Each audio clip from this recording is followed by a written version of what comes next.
Org is always kind of one of those do-it-by-the-book orgs. I mean, sometimes you see some fun stuff, like Reggie tweeted some stuff and then had to make Concert play Teemo one game or whatever that was, you know, way back 2 or 3 years ago.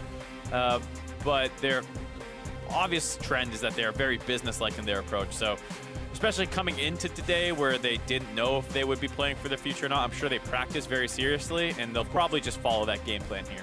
We'll see how exactly they decide to go about doing it. Let's look at what's going on in the draft, shall we? It's Olaf and another blue side Skarner. What is with you guys not playing Skarner? It's a good champion. I love that champion. I would say it's the best jungle champion. Right now, yes. I would say agree. it might be the highest power pick in the game. Very well could be. Besides Xayah, because then you get Rakan. But you should probably... Highest single power pick in the game. Rakan and Xayah aren't single. They're together. Well, the question is, does the pressure you get by picking just Xayah with Rakan up mess with them? Ooh, I see where you're going. I see where you're going. All right, all right. Or mind games with Xayah. Well, Skarner's out of the picture. Xayah and Rakan are not. Olaf, Kha'Zix, Skarner, banned away by Team Liquid. They're really targeting the jungle. And Team Liquid locks in the Sion. TSM banning away Azir, Galio, and Ryze. They're all targeting mid. They say, you want the jungle, we'll take the mid lane. TSM now have the opportunity to pick whatever they please. They go with Xayah first. No surprise. So they also go with Sejuani here, I would guess, because like we saw in game 1 with Cloud9, you don't necessarily need to pick the two of them together. You can force the enemy team to need to break them up. That Sion, of course, is not a top lane Sion. That is a mid lane Sion, probably. It will still get flexed because that's what Team Liquid loves to do. The first time I saw them play it, they had like 3 or 4 flexes going on. But there's not many teams where, you know, Sion becomes the highest priority pick with everything else up. No. Team Liquid going for that kind of similar game plan we've seen some people trying to do against Xayah Rakan is pick Caitlyn, get a winning bot lane matchup, and just pressure it so it can't find those great engages. Well, let's see how exactly they want to do that winning bottom lane matchup, because you're going to have something pretty effective. We've seen how cutthroat Xayah Rakan can be, or you just unbench the catch, have him save him. Yeah, I mean, that's another way to do it. It's decent, obviously, because they go on one target, you pick them up, or they're just going on to Tahm Kench, and Tahm Kench just eats them. So as long as they stand far enough apart that they can't get double charmed, double knocked up, you should be okay. But Tahm Kench Caitlyn doesn't pressure the lane quite as hard. It's more of a defensive response to the Xayah Rakan than the offensive. We're going to have you perma-shove, chunked out, so your engages are very risky.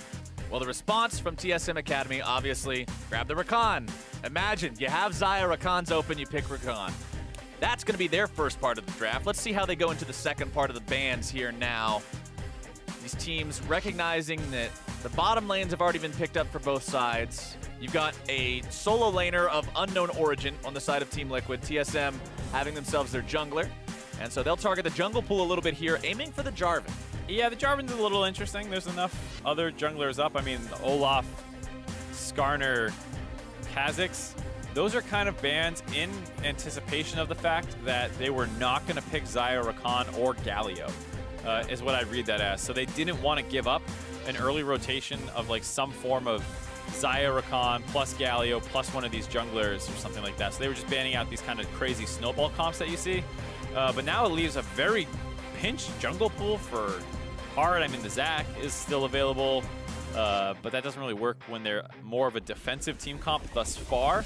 Right. You're not really trying to kidnap people to get bursted down by Caitlyn or something, or Sion if that ends up being a mid lane Sion. So I need to see where they go. But they always do the crazy stuff, so hopefully TSM saves their top laner for last. They don't get counterpicked by Viper. Well, the bans from Team Liquid Academy, Anivia, Camille, targeting towards those solo lanes. Jungle target from TSM. Let's see how they decide to go about doing this. You got a mid laner to pick, you've got a top laner to pick. One of them doesn't get to be blind. One of them's also going to have to deal with the Sion. So what's it going to be? Galio still banned this game. Yep, I was going to say the Cassio. I'm curious to see how that works with Sion. One of the things that works so well with Sion mid is that his E-shout just pokes you out of the lane. Cassio has a bit of sustain built in with her Twin Fangs. I wonder if that's enough to offset the wave clear and poke that you will eat from Sion. Well, we may get to see this game as TSM do lock that in for a Blaze Olive in the mid lane. Team Liquid thinking about the Gragas here in the jungle, maybe. definitely working with what we were saying about how you don't really want the Zac for the hard engage. You are a little bit more defensive of a team comp, trying to survive through the hard engage of TSM Academy's team comp. And Gragas does work to that a lot better, where he can also engage with his ultimate, but he can also push people away. So a better defensive tool than Zac would ever be. Well, you've got defensive capabilities, you've got offense capabilities, all bundled up into one big old keg of beer. Gragas locked in for the side of Team Liquid Academy, and the final pick will be the Talia for mid lane, which means Sion's going top. And once they know that, they can grab the Shen for the top lane, something that we have seen played before. It looked really good for the Shen, something we've seen banned before after seeing Sion picked. So we'll have to see how Viper plays this matchup, and I gotta say, once again, I'm liking that Xayah Rakan draft. Whoever gets Xayah Rakan, maybe I'm just biased, I like it, but it feels so good though. How can you not like it? It feels really good. They want to get aggressive at 6 again. TL are going to be trying to push bottom, and I'm sure Mickey, he loves roaming, so he's sure to roam down to the bot lane. They don't really have like great snowball lanes. They need to get this Caitlyn ahead. They need to take the turret early, and they need to start moving around the map with the Caitlyn to get to control this game, because top lane's not really a factor, and mid lane most likely will not be a factor to snowball. Remember, Team Liquid in this game fighting for positioning, going for that #1 seed in playoffs. They've already secured a spot for themselves. Now it's all about trying to make sure you set yourself up against someone that's not FlyQuest or Cloud9.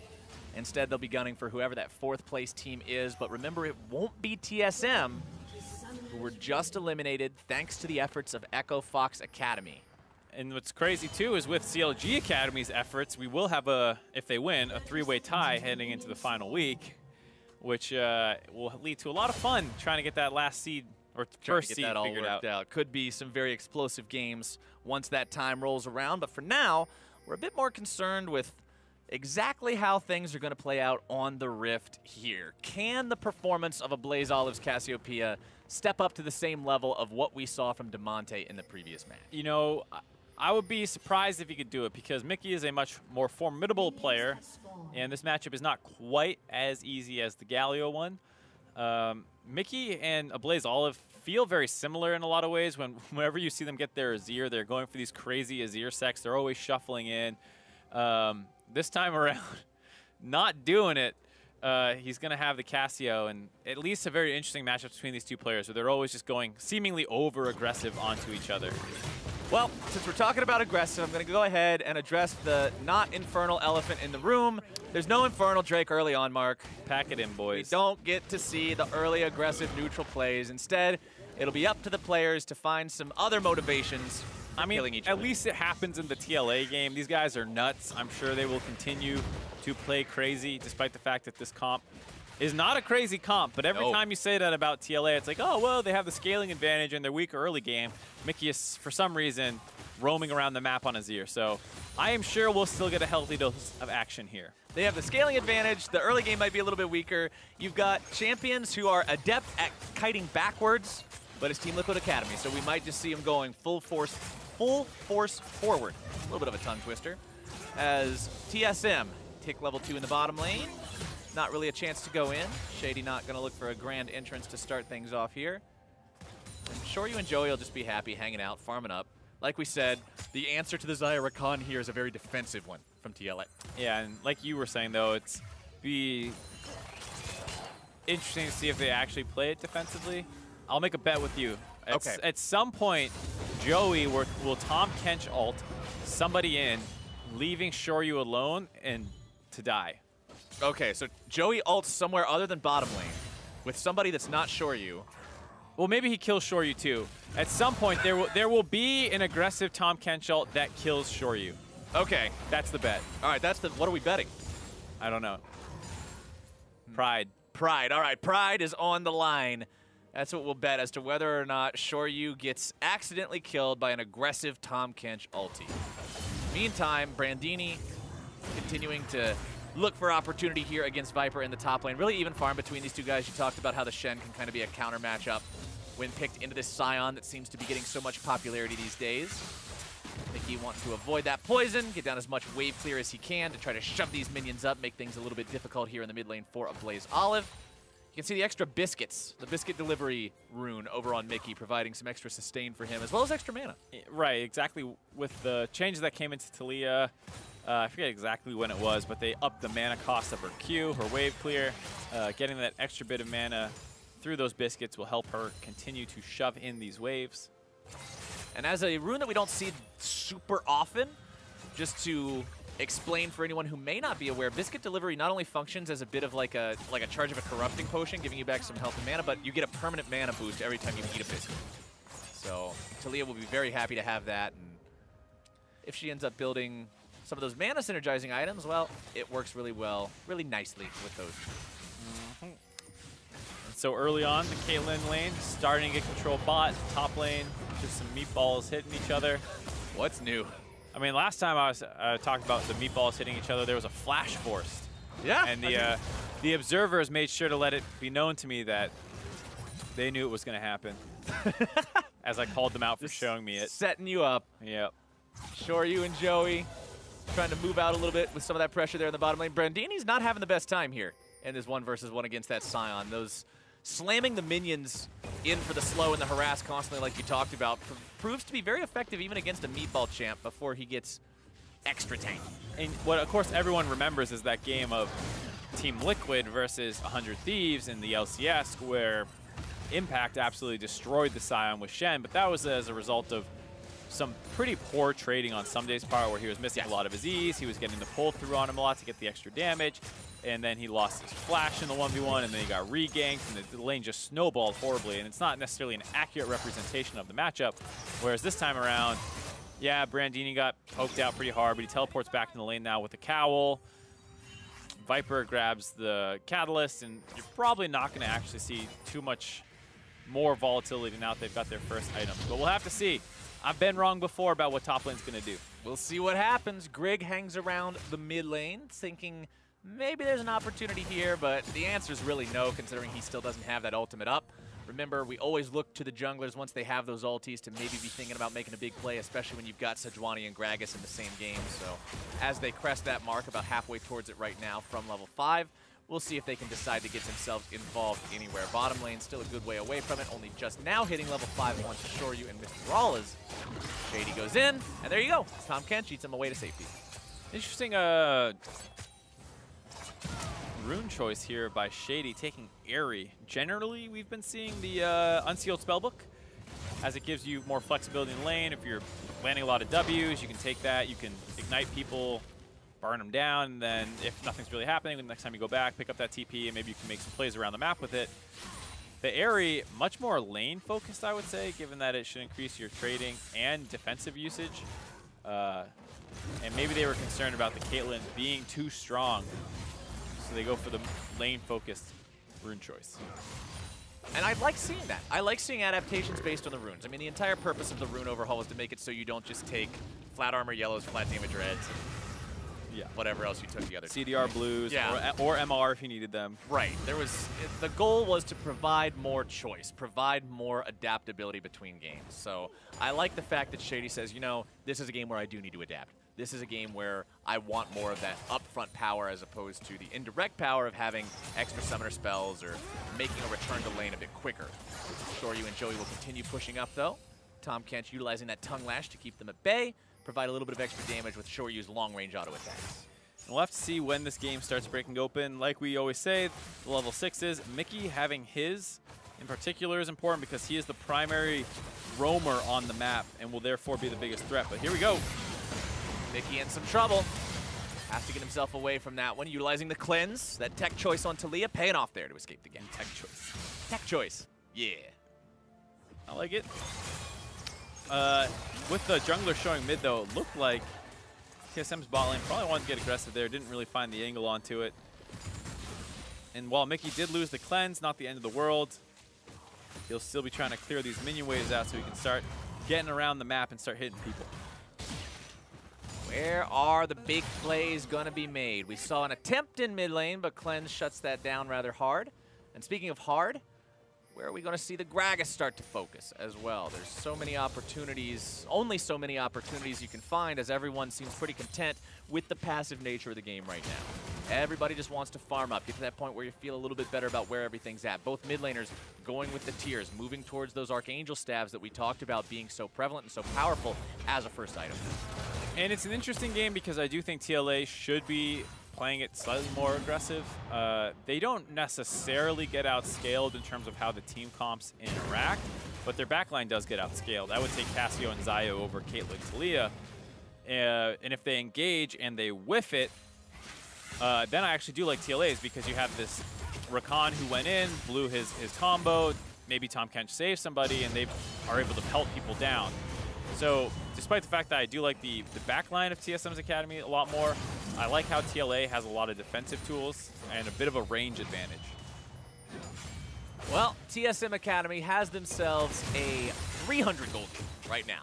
Nothing super, nothing crazy, but hey, they'll still take it. Brandini, very familiar with how things look underneath his turret at this point in time. The wave clear from the Scion is a little ferocious compared to what's just included in the base kit of the Shen there. As Mickey goes up over the wall, Brandini potentially going to be caught out here. Hard goes over the wall as well. Brandini having to get away from this one. The cast going to stick him back into the wall, but now it's turned around, and the counterattack from TSM is there. First blood goes over to Greg. Over the wall comes a Blaze Olive, and that is going to be another going the way of TSM Academy. Make it 3, Mark. These guys found the play. The Cassiopeia's being able to follow the roamers in the past 2 games and find some cleanup kills.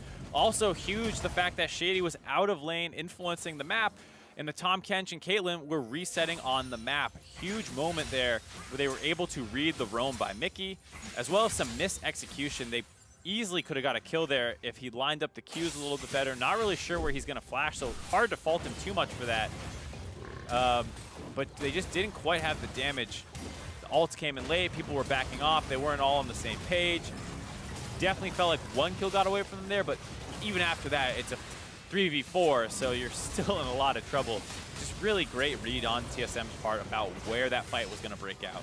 And it looked at the start like it was a good pick for TLA. It looked like, oh, hey, cool, we caught this top laner out, he's going to get finished off, but just that little sliver of health is enough to bait them all in and bring TSM to the point where they're now 2,000 gold up in this game. This feels good for this team to be able to get on the board with a play like that, and there you go.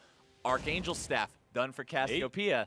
It begins. It begins. We'll have to see if a Blaze Olive can crush this game like DeMonte did last time. He's been struggling a little bit in Academy after being one of the most hyped up prospects in the scouting grounds. Everyone was... He had a great performance. He got drafted #1 overall in the... Oh, hold on here. They're making a play onto Grigg this time, trying to get himself away. Stand United comes in. Brandini makes his way into the fight. Explosive cask into the wall, and yet another barely escape until Joey goes over the wall with the Ignite to lock him down. Brandini now going to be in some trouble here, as well as Mickey falls on the other side of his own wall. Brandini trying to escape here. Team Liquid Academy in hot pursuit. There's no way out this time around, and Shoryu's the one who's going to be given the kill as Shady still tries to get himself out of here. Viper wanting to pursue this a little bit further, does land the slow. Do they have the CC? Good dash away there, utilizing the power of the synergy with Zaya to stay alive. They're gonna siege a little bit down here. This is one of the strengths of TLA as a team, is that they are relentless in how often they pick fights. Something doesn't work up in the top side, that's fine. We'll take another fight down the bot lane. They get the Shen ult out. They're able to still kill him. We talk about Joey's aggressive ulties, put them in that fight as well. Shoryu and Joey almost got themselves into a tricky spot there. You could see Shady wanting to look for something on the back end of that fight, but couldn't quite find what he was going for there. Both summoner spells still available on Shoryu here as well. Mr. Rawlez will continue pushing this up, utilizing the clean cuts to push this wave as fast as possible, give him and his teammate that proper back timing they're looking for. Game's a little bit closer now. Definitely closer after this play. They find Grigg trying to get some vision control down the river. And then TLA play it pretty well, waiting out the Shen ult, and then their own TPs start coming in. Get the final kill on the Grigg. Mickey ends up going a really weird way here. I thought he was going to kite back down to the left. Looked like he wanted to connect with the rest of his team, but they were already split off by his own wall, so no way for them to really help them out, but they do get Brandini as well. 2 for 1. Does cost them their TP up in the top side. Brandini still has his, so I wouldn't mind seeing them start moving around the map here and get out of the standard lanes, because there's potentially some dives that might start coming down the bot lane. Taking a look at where TSM wants to go right now. The name of the game is Ocean Drake. Significantly later than an Infernal Drake, but you'll have that. They move towards it though, get some extra bit of sustain there. Grigg will be left to take that one down. Does get it rather easily. Looks like another Ocean is going to be the next one to spawn, but that neutral objective just means more of this game in the control of TSM Academy. You talked, Mark, about how even if you're not technically playing for a spot in playoffs or for a postseason or whatever, you're still playing to showcase your talent as a player. You're still playing to show, hey, I should be on a team in summer, here's why. Absolutely, and we talked about Blaze Olive being highly touted coming into the split.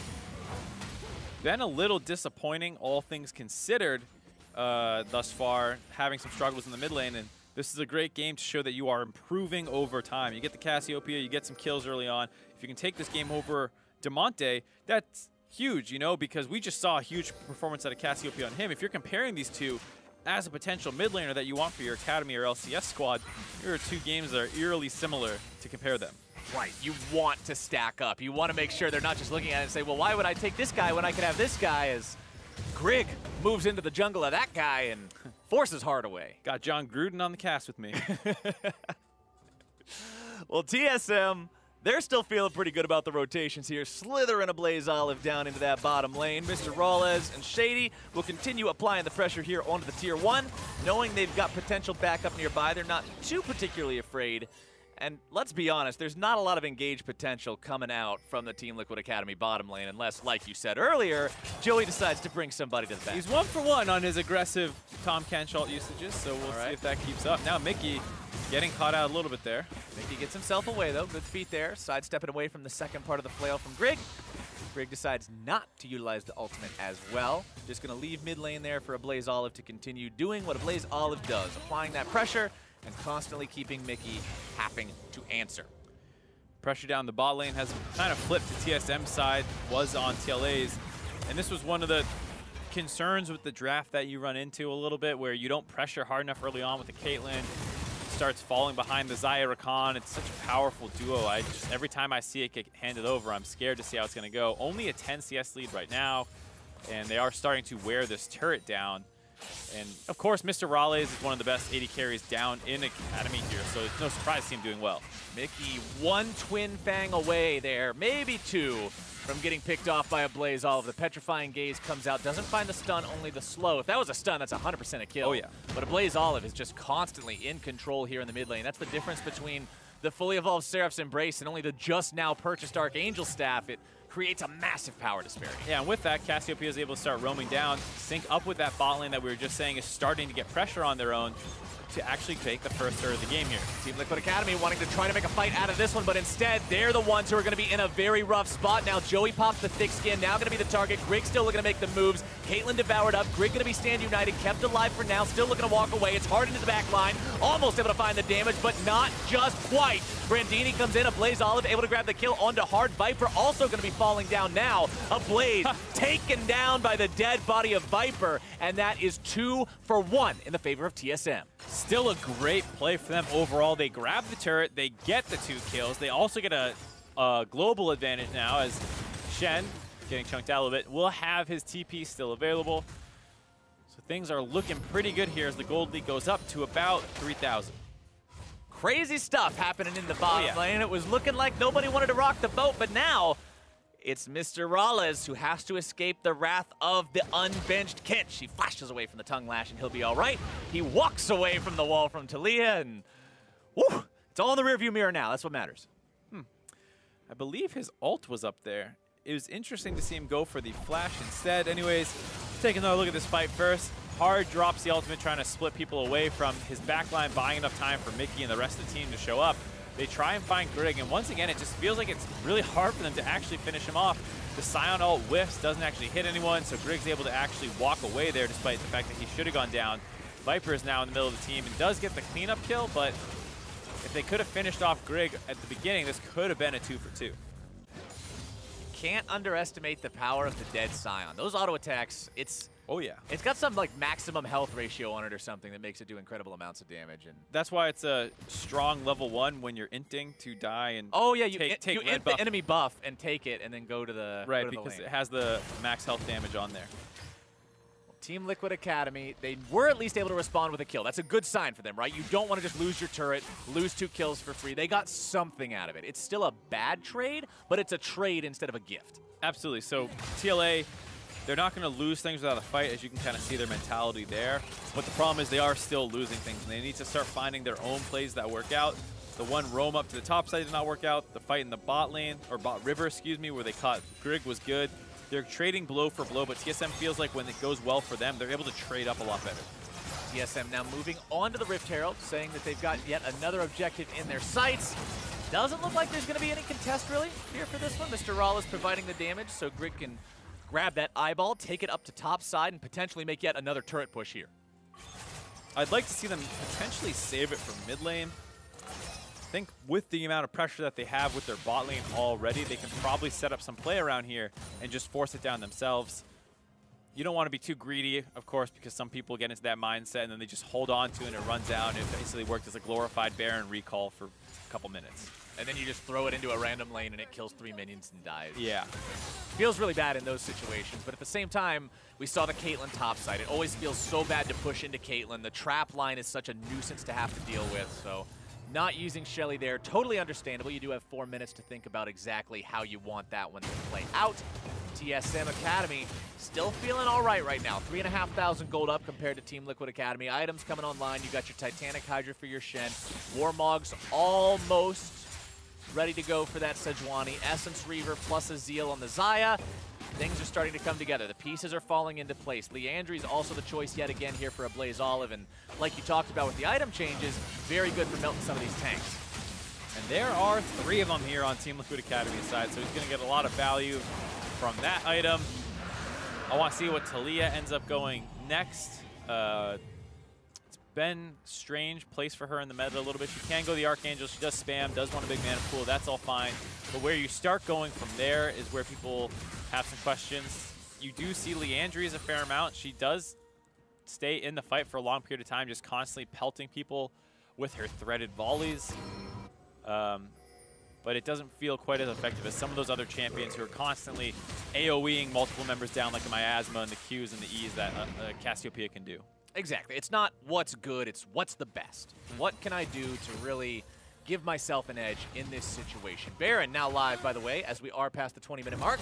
Next Drake will be Mountain after TSM picked up their second Ocean Drake just moments ago. So more and more regeneration for these guys. And Ocean Drake's one mark that I think we sweep under the rug sometimes, because just having one of them doesn't feel too great. But if you end up getting 3 of those over the course of a game, it can dramatically boost your siege potential, as you almost never have to go back to base. Yeah, it effectively becomes a mini Warmogs for your entire team, able to top you guys up in those situations, as well as the fact that it gives you that mana, like you said. So a more versatile dragon than you would initially think. And like you said, when you start with one of them, that feels good in laning phase, but then becomes pretty minimal as the game progresses. But if you can pick up a couple more, especially if you start grabbing an Elder or something later, it becomes crazy how much healing you'll start seeing from that. Can definitely be very, very scary. Talking of Elder, though, we haven't really seen any games go to the point where he even exists yet today. They've been pretty fast, pretty explosive. TSM with a lead that they might be able to do something with should they be given the opportunity, but Liquid wants to staunch that bleeding as effectively as they can. They haven't really lost any more of a gold lead since last we checked in, since that last fight, that dive from TSM bottom lane. So that's going well for them, but at the same time, you've still got to be ready, still got to be able to make a move when the time comes, even if you are 3,000 gold behind. The time is coming up pretty soon here, as the Rift Herald has a little under 20% left on it. We'll have to see where Grig decides to use it, making his way up to the top side most likely, and then we'll see if they actually try and make a play around that. Does it ultimately come back to what I originally thought they might do, and they just throw it into top lane? We'll see. It might, out of simple necessity, it might. Grig hangs around the mid lane here, or wait, nope. We're just going to drop it in mid. Shelly drop off. Yep, there you go. Making sure it comes out there. Summoned up. Miasma to make sure Mickey can't get close enough to try a seismic shove to interrupt the summoning. Hard and Mickey will stay here. Remember, as much damage you can do to Shelly before she charges, the less damage the charge will do. Joey trying to escape from this one. There comes your grand entrance, though. Trying to make the move happen here, but he's going to be rooted up underneath. Shady nearly in some trouble there. Gets himself out, but that was pretty close for comfort. TP comes in.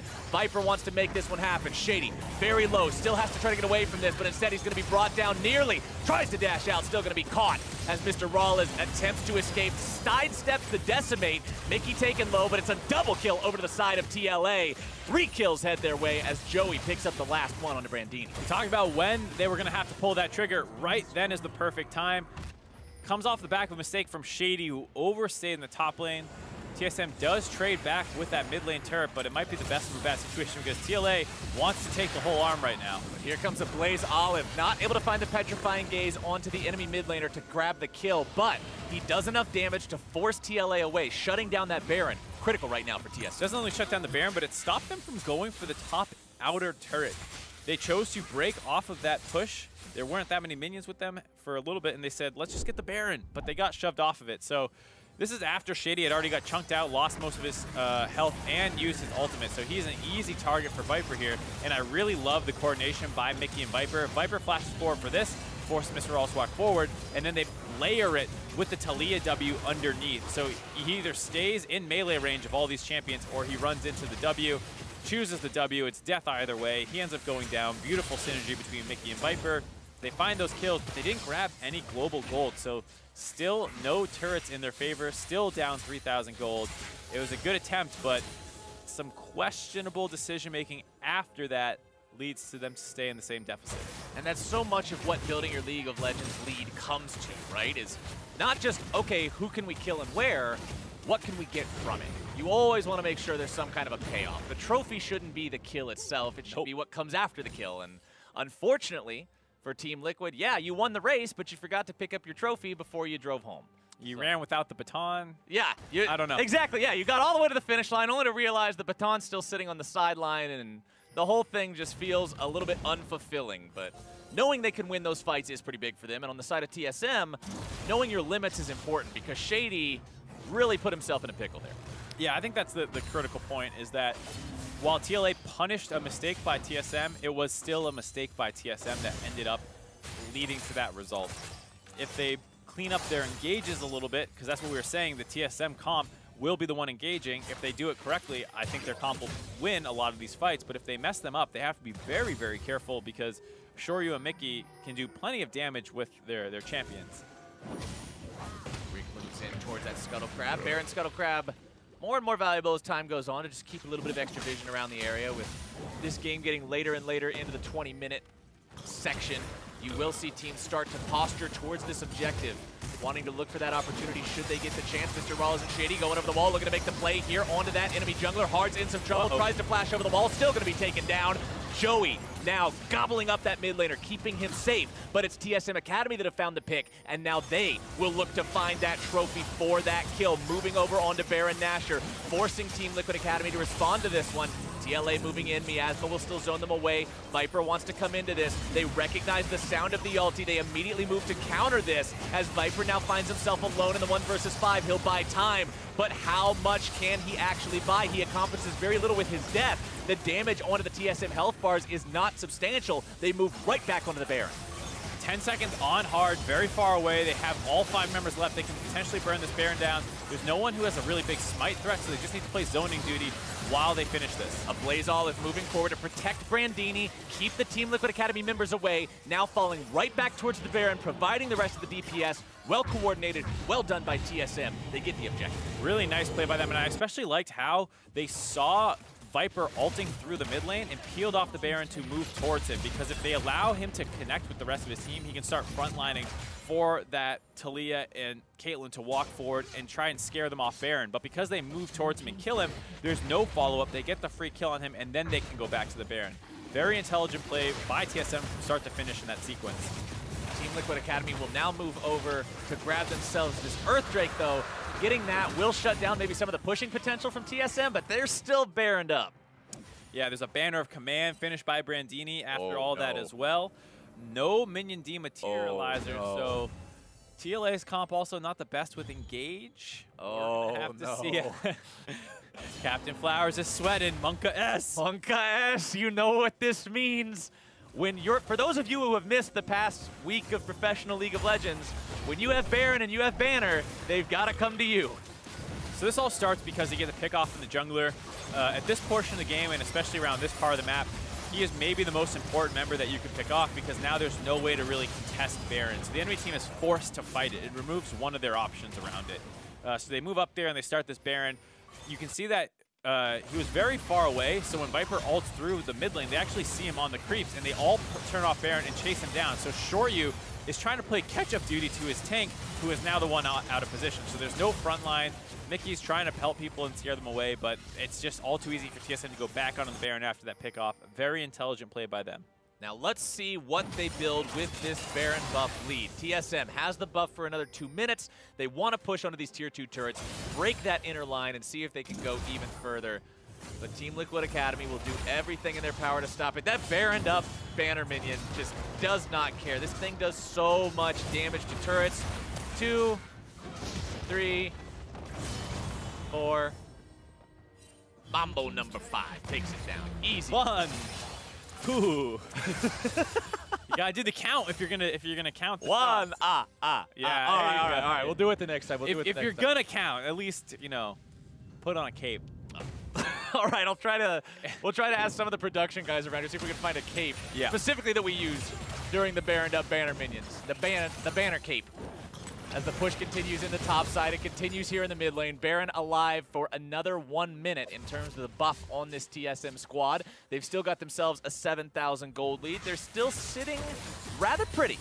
If you look at where they are on the map, all pushed up, all pushed forward. TLA's hold on the map is just weakening by the minute. And I like how they're playing this with this kind of 1-3-1 setup. Xayah is relatively safe with her ultimate. It's going to be hard for TLA to engage onto her. The Shen is pretty safe. The Cassio is so strong she can 2v1 most likely, and then the Shen will have ult to join them. So there's not really a great option for TLA here, and they're just losing all their turrets slowly. The mid lane with the Caitlyn is the one that's holding on the best, but with 15 seconds left on this Baron buff, you have to think that that will be the last inner turret to go as the 1-3-1 collapses in on it. TSM did a good job with that Baron, building themselves up to over an 8,000 gold lead now. And 30 minutes into the game, 8,000 gold is a terrifying wall to have to climb up. As the push continues, that will be the last inner turret, and now only the Team Liquid base itself remains. This is such a difficult situation to be in, Mark, because Team Liquid Academy, like you said, this team doesn't have a lot of initiation potential. You've got Viper, you've got some from Hard, but onto a backline that has an 80 carry that can get out of jail free with the ultimate, onto a Cassiopeia that's got Banshee's Veil plus Seraph's Embrace. Yeah. Not easy to do. I mean, it's a tall order, and that's kind of the situation they kind of painted for themselves. They first picked that Scion to threaten flexing it mid, and then they don't really do anything with it. It just goes up into the top lane and doesn't do much. And Viper, who we were talking about in the beginning of this game as one of the primary carry threats on TLA, is now relegated to a tank. And Mickey's playing Talia, a champion that's great for his playstyle, but he doesn't really have any lanes to go to want to snowball other than the bot lane potentially. But that didn't work out. He still went topside as his first major roam. That got turned around, and as the game stalled out, Xayah Rakan just starts winning trades. Too hard for Caitlyn to really do anything about it. TSM Academy, we talked about how you want to look good this game. You want to make a statement. Well, having a 9,000 gold lead, 32 minutes up against one of the top 3 teams, that's definitely a statement that you can make for yourself. Next big neutral objective will be the Drake coming up here in about 90 seconds. Mr. Rawlez flinging out those feathers. He's already got 3.5 items. Very scary at this point on the Xayah. 70% crit chance, working on some life still here now. If you look at a Blaze Olive, we already mentioned the items that he had with the Banshee's Veil as well as the Seraph's Embrace, but with Void Staff now up, that means even the tank line of Team Liquid Academy has to be afraid of these Twin Fangs. Does Mickey know what a banner creep does? I don't think so. I legitimately don't think he does now. He recognizes now what it does, but at first I don't think he knew. He did not know it had magic damage removed from it. Yeah, magic immunity. Yeah. They cannot be damaged by magic or spells in any way. Yeah, so if you're a viewer and you don't know that, no, that's fine. You're not a professional mid laner in a meta that is defined by Banner of Command. Yeah, it's an item, it's a niche item. It's never really been popular before, so it's an interaction a lot of people aren't familiar with, but it is a bit surprising to see a professional not know that. And to be fair, maybe sometimes people do things for fun, That's like, true. Yeah, oh, I'm just gonna, maybe he's just memeing on it. I'm gonna pelt it for rocks. But what I'd say is that there were actual creeps behind that he could have thrown his Q at, but instead threw it at the thing, then autoed the creeps behind to kill them, and then channeled a full another one to throw it at. That read to me like, you don't know what you're playing against. The way we'll put it is there were some optimizations that could have been made to that wave clear. Yeah. Let's just leave it that way. There comes your collapse onto a Blaze Olive. Petrifying Gaze onto 2. Shoryu immediately has to be rescued because a Blaze Olive would have eaten him alive. Brand Brandini with the taunt flash. He finds the mark. They'll make it a 1-for-1. TSM Academy bringing in the reinforcements. Joey going to be in some trouble. Dodges away from the taunt, pops the thick skin. Likely going to be the sacrificial Toad here as he can't quite get himself out. It's Grig and Shady into the back line, but the damage hasn't joined them just yet. Grig still looking to lock down that enemy mid laner going forward. He's tanky, but is he tanky enough? Mr. Rawlins says yes. Joining the fight, providing the damage, it's still just 1-for-1. You see the Frog leading Shen on a wild goose chase, decides to break that one off and just go to the Baron. Looks like this will be pretty free for them to grab. Hard is still kind of in the area, but has to go so far through Vision to try and test it. It's not even going to bother. TSM grabbed their second Baron of the game, and I got to ask, Cap Flowers, okay, was that an aggressive ult that killed Shoryu? Oh, all right, we're going to have to wait for the replay to see if that fulfills the condition or not. Because it felt a little weird because he did ult him in, almost killed him, and then saved him. Right. But then the Shen ult came in and killed him, so. I don't think the ult specifically got Shoryu killed. I feel like if he died right here, then yes, it totally counts. Yeah, but that save makes me think, you know what? And then he walks too far forward and gets hit by the flash taunt. That was a really nice play by Brandini there, locking up the front line that was chasing his Cassiopeia down while also being able to kill the enemy AD carry. Yeah, nice play by him. That wasn't unbenching the Kench. That was unpinning the Shin. Yeah. The Shin was there. He made the play happen. I don't think that makes you win the bet. Yeah, and then the rest of this chase down sequence is a little awkward because the AD carry of Mr. Raleigh was not able to get involved in that fight, so it was a support and jungler chasing down multiple members of TLA. It was kind of hard for them to kill anyone. Now they got the Death Brush looking at Grig. They've got the Death Brush. Grig the Drake goes over to TSM. And here's the thing, Mark. TSM now has Baron. They've got control over the entire map. They've got 2 different banners that have both just been activated at the same time. The push onto the Team Liquid base is going to be extreme. They're going to have to put up one hell of a defense if they want to make this turn into much of anything, really. We'll have to see how much work Caitlyn can do. Tahm Kench able to devour the cannon creep, put it right next to Caitlyn. That's an interesting interaction. Who needs a... Yeah. I like that. They're immune to magic damage, not CC, but not magic effects. Yep. CC and control effects can still work on them. Interesting. Okay. I wasn't even thinking about that one. Yeah, I like that Tahm Kench for that. Good moves from Joey. Good moves from Joey, but Team Liquid will need a lot more than just that if they want to continue holding the line here. Even the non-bannered Baron minions still will add up with that damage over time. Viper will... There's plenty of creep manipulation on the side of TLA. They can knock those banner minions back. Brandini trying to move him out of the way so he's not able to body block the auto attacks. Grig and Ablaze Olive will continue applying the pressure here into the bottom lane. 2 versus 2. They're not really afraid about this even under the enemy turret. Ablaze Olive is just so strong. But moving into the other lanes, the inhibitor turrets are cracking everywhere, Mark. They've already fallen in the top side. One more is about to go down in the mid lane unless Caitlyn can pull off a miracle here. Grig and Ablaze Olive doing their thing here in the bottom side. Once again, pushing up. Shoryu, the one man who can try to stop all this, but can he be 3 places at once? He can't be bottom lane. Still trying to hold on to the top side. That inhibitor's going to go first. Inhibitor number 2, under pressure bottom side. It's Grig and Ablaze Olive, the ones who will be in charge of that one. Not quite sure how much longer it'll take them to take that out, but they're definitely putting the work in on it as the mid lane tier 3 falls as well. Engage in the bottom lane onto Joey. We'll have to see, can TSM make it happen right here? Ablaze Olive able to find the damage onto the front line. Joey and Hard both going to be out of the picture almost immediately. Viper 2. Only the back line survives. Mr. Rollins with the offensive ulti. Shoryu's out of the game, and ladies and gentlemen, TSM with a swift final team fight, taking down the inhibitors. Ablaze Olive finds the ace, and that will be it. They take the victory over Team Liquid Academy. An excellent 1-3-1 execution there. You saw it with the first Baron buff. They set it up again this time. There's not much engaged for TLA. They finally feel the pressure, pull the trigger, but it's on themselves. They end up going down after not finding an angle onto the Cassiopeia. They get the re-engaged by TSM. Easy kills. It's almost like the Xayah Rakan teams are having a good time, and Cassiopeia seems to be a pretty good champion these days too. I don't know what happened. I thought Jay and I were very clear about how powerful Xayah Rakan is. People need to listen. People need to listen. Yeah, I just can't get behind the Sion first pick when Xayah Rakan is on the board. You saw that they had what felt like a game plan to deal with it. But if you mess up that game plan even a little bit, right? Like they did have some pressure around the bot lane. They were winning a little bit, but then 15 minutes hit and there's no way to control Xayah Rakan anymore. And then they become late game monsters and they have Engage and Peel. And it's like, oh, they do everything. It's like, well, why didn't you just take it instead of limiting your win conditions so heavily? When your counter pick has no wiggle room, it makes it so hard to execute on, and you end up in a situation that's hard to deal with. Like 10 minutes into this game, TSM, a 3-for-0, they found themselves in the top lane based on an overextension. And this is basically where the game started heading south for them. We talked about how the top side is very hard to influence. This Rakan was roaming at the perfect time. Great job by Shady showing up when he needed to. And then they turned this 3-for-4 pretty easy as Mickey was a little bit further ahead than the rest of his team, and they weren't super well coordinated on trying to finish off Grig there. And it kind of speaks to like the tank versus tank matchup in the top side. They're going up there, they're attacking that as opposed to attacking the Xayah Rakan.